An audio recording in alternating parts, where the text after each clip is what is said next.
ఇప్పుడు మహిళల్లోనే ఎక్కువొస్తుందన్న దానికి మీరు మంచి ఎగ్జాంపుల్ చెప్పారు. సో, చాలామంది ఏం చేస్తారంటే ఇన్ఫెక్షన్ వచ్చింది, వాళ్ళకి ఏదో లక్షణాలు కనిపిస్తున్నాయి అంటే మెడికల్ షాప్‌కెళ్ళి ఏదో ఒక యాంటీబయాటిక్ తీసుకొని తినేస్తారు.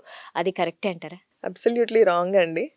ఫస్ట్ ఆఫ్ ఆల్ ఫిమేల్స్‌కి గూడా ఏంటంటే, బేసిక్ మనం యూరిన్ ఎళ్ళిన తర్వాత ఏమి ఫాలో అవ్వాలని కూడా తెలీదనమాట. అంటే చిన్న పిల్లల దగ్గర నుంచి మనం అది టీచ్ చేయాలి. యూరిన్ ఎళ్ళినప్పుడు అందరూ కడుక్కుంటూ ఉంటారు. బట్ మోషన్ ఏరియాని గూడా కడుగుతారు. అదే హ్యాండ్‌ని మళ్ళీ ముందు పెట్టుకుంటారు. సో, మోషన్ ఏరియా చుట్టూతా బాక్టీరియా ఉంటది. ఆ బాక్టీరియానే వచ్చి యూరిన్ పైప్ దగ్గర కూర్చుంటదనమాట. మీరు మళ్ళీ 4 అవర్స్‌లో యూరిన్ ఎళ్ళలేదంటే, ఏదైతే బాక్టీరియా బయట కూర్చొనుందో అది లోపలికి వెళ్ళిపోతది. దానివల్ల సింపుల్ ఇన్ఫెక్షన్ స్టార్ట్ అవుతది. హుహు. బట్ ఆ ఇన్ఫెక్షన్‌కి మీరు ఏదో ఒక యాంటీబయాటిక్ మెడికల్ షాప్ వాళ్ళని అడిగి తీసుకుంటారు. తీసుకున్నాక ఒక్క డోస్‌కో, 2 డోస్‌లకో మీకున్న సింప్టమ్స్ అన్నీ తగ్గిపోతాయి. వెంటనే డోస్ ఆపేస్తారు. సో, ఒక యాంటీబయాటిక్‌ని 1 ఆర్ 2 డేస్ వేసుకుంటే లోపలున్న బాక్టీరియా దానికి అలవాటైపోతది. ఓకే. అండ్ ఇంకొకసారి మనం నిజంగా ట్రీట్మెంట్ ఇవ్వాలనుకోని అదే యాంటీబయాటిక్ వాడితే అస్సలు పనిచేయదు.